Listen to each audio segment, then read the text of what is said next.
దేశంలో స్వాతంత్ర సమరంలో క్విట్ ఇండియా నినాదం ఆ రోజు మొత్తం ప్రజానికాన్ని స్వాతంత్ర పోరాటాన్ని ఏ రకంగా ప్రభావితం చేసిందో మనందరికీ తెలుసు. ఆ నినాదం స్ఫూర్తితోనే ఈరోజు మోడీ ప్రభుత్వం అవలంబిస్తున్న కార్మిక రైతు వ్యతిరేక విధానాల మీద ఒక పోరాటాన్ని ఈరోజు దేశంలో తీసుకోవడం జరిగింది.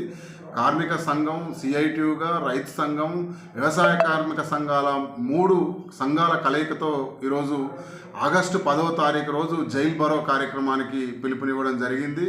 దేశంలో ఈ మోడీ ప్రభుత్వం వచ్చిన తర్వాత లేబర్ కోడ్ల పేరుతోనే ఈరోజు మొత్తం కార్మిక వర్గాన్ని యజమానులకు బానిసలుగా మార్చే విధానాలను తీసుకురావడం జరిగింది.